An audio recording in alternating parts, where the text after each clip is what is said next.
Oke, baik. Kalau pertanyaannya adalah apakah yang dimaksud dengan berdoa, mari Pak, Ibu saya undang saudara untuk buka dengan saya dalam Matius pasal yang ke-6 ayat yang ke-6.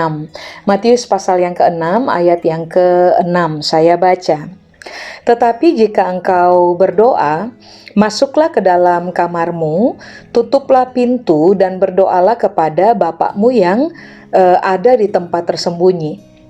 Maka Bapakmu yang melihat yang tersembunyi akan membalasnya kepadamu. Jadi begini, berdasarkan ayat ini, kata berdoa di situ dalam bahasa Yunani menggunakan kata proseuchomai. Apakah berdoa atau proseuchomai? Pengertian yang pertama adalah begini. Sebuah keadaan di mana kita membicarakan apa yang ada di dalam dirinya kita. Jadi tanpa batas Pak Ibu, apapun itu yang ada di dalam dirinya kita itu diberi oleh Tuhan keluasan untuk membicarakannya. Seperti kita tahu bersama bahwa yang ada di dalam dirinya kita itu ada keinginan atau ada kemauan, ada juga harapan-harapan, kemudian ada juga permohonan-permohonan. Nah, apapun itu, saudara dan saya bisa membicarakannya. Gitu. Jadi ingat, tidak ada batasan Pak Ibu. Mau bicara apa saja kepada Tuhan, please go ahead, bicara aja. Nah, sebab waktu kita melakukannya, itu yang Alkitab bilang, kita sedang berdoa. Nah, itu pengertian yang pertama. Sedangkan pengertian yang kedua tentang arti dari kata berdoa atau proseuchomai adalah begini. Sebuah keadaan di mana kita menyembah Tuhan dengan sungguh-sungguh. Nah, semua kita tahu, waktu kita ada pada posisi menyembah, jelas yang kita sembah ada di atasnya kita, yang kita sendiri sebagai orang yang menyembah, posisinya ada di bawah. Makanya coba saudara perhatikan, waktu Yesus mengajar murid-muridnya dalam Matius pasal 6, ayat 9-10, Yesus menyertakan unsur penyembahan di dalam doa. Makanya kenapa kata berdoa menggunakan kata itu tadi tuh yang saya bilang, proseuchomai. Membicarakan apa yang ada dalam diri, tetapi juga sebuah keadaan di mana kita menyembah Tuhan dengan bersungguh-sungguh. Mari saya baca. Matius pasal 6 ayat 9 sampai dengan ayat yang ke-10. Alkitab bilang ini Pak Ibu. Karena itu berdoalah demikian.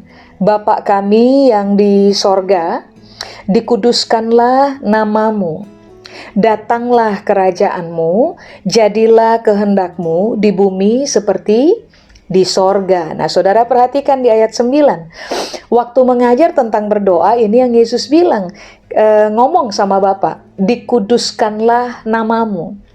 Kata dikuduskanlah di situ menggunakan kata hagiazo. Hagiazo itu artinya adalah begini, kudus dan mulia itu terdedikasi cuman untuk Tuhan aja. Berarti waktu kita bilang dikuduskanlah namamu, kita sedang mengakui bahwa Tuhan adalah yang kudus itu sendiri. Tuhan adalah yang termulia itu sendiri. Cukup jelas ya Bapak Ibu. Jadi kita nggak merampas kemuliaan untuk diri kita, tetapi kita mendedikasikan kemuliaan itu hanya kepada Tuhan aja. Lalu di ayat ke-10, ini yang Alkitab bilang, datanglah kerajaanmu. Semua kita tahu kata kerajaan dalam bahasa Yunani menggunakan kata basileia. Basileia itu kan artinya kekuasaan, pemerintahan, kedaulatan. Itu datanglah sesuai dengan Tuhan punya kehendak di bumi seperti di sorga. Berarti hari itu ini yang Yesus bilang, waktu kamu berdoa, waktu saudara dan saya berdoa, kita itu harus menyembah Tuhan dengan keadaan begini. Mengakui bahwa Dia itu yang punya kekuasaan mutlak atas kehidupan kita. Dia yang memegang pemerintahan mutlak atas kehidupan kita. Dan Dia juga punya keleluasaan untuk berdaulat dalam kehidupan kita. Berarti ini yang lagi Alkitab bilang, waktu orang berdoa, Orang boleh komunikasikan apa saja, bicarakan apa saja di dalam dirinya mereka, tetapi orang juga harus ingat bahwa saat kita berdoa, kita sedang ada pada posisi untuk mengakui begini, Engkau yang paling mulia, Engkau yang paling kudus, Engkau yang paling berkuasa, Engkau adalah yang memegang pemerintahan dalam kehidupan saya, dan Engkau berdaulat dalam segala hal. Berarti semua orang yang berani berdoa adalah semua orang yang berani cerita apa saja tentang diri mereka, tetapi juga berani membiarkan Tuhan berdaulat atas diri kita. Artinya kan begini, mintalah apa saja, tapi biarkan Dia yang memutuskan antara mau kasih buat kita atau tidak. Mohonkan apa saja, harapkan apa saja, tetapi biarkan Tuhan di dalam kedaulatannya yang akan memutuskan tentang persoalan kasih buat kita atau tidak. Nah, itu pengertian dari kata berdoa. Berarti mari saya simpulkan, semua orang yang berdoa adalah semua orang yang begini, sadar diri dan juga sadar tentang realita kedaulatan Tuhan dalam kehidupan. Semua orang yang berdoa adalah orang-orang yang tidak akan memaksakan kehendak pribadi, tetapi lebih condong untuk begini, komunikasikan aja, bicarakan saja apapun itu kepada Tuhan, tapi kita tetap submit diri kita sebagai orang yang menyembah Tuhan dan menghargai Dia punya kedaulatan dalam kehidupan kita. Amin.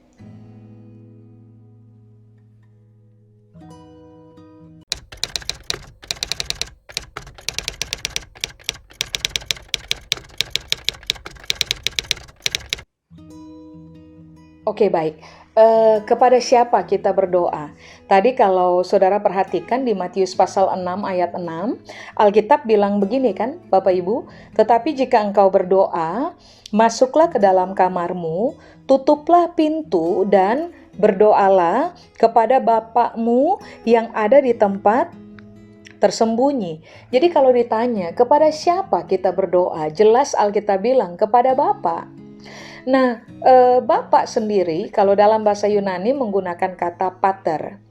Pater itu arti yang pertama itu seumpama generator, sebuah pembangkit tenaga listrik. Berarti Alkitab lagi bilang kalau mau berdoa, membicarakan isi yang ada di dalam diri, bicarakan kepada Bapa yang digambarkan sebagai generator, sebagai pribadi yang membangkitkan tenaga gitu kira-kira di dalam kita. Nah, yang kedua, kata pater itu artinya adalah pendiri. Dia bukan orang biasa, Pak Ibu. Dia bukan pribadi yang biasa. Dia itu pembangkit tenaga, dia juga pendiri. Nah, kata Bapa atau pater, pengertian yang ketiga adalah dia sumber dari semangat, sumber dari semua ide kreatif, sumber dari seluruh hikmat yang bekerja di dalam pemikiran. Dia juga adalah sumber dari sebuah pergerakan, sebuah progresivitas dalam kehidupannya kita. Dia juga adalah sumber dari pengajaran dalam kehidupan kita, sumber dari segala sesuatu. Nah, Bapa atau pater, pengertian yang keempat adalah begini, pelindung dan pemelihara. Lalu yang berikutnya, siapakah Bapa yang kepadanya kita harus berdoa?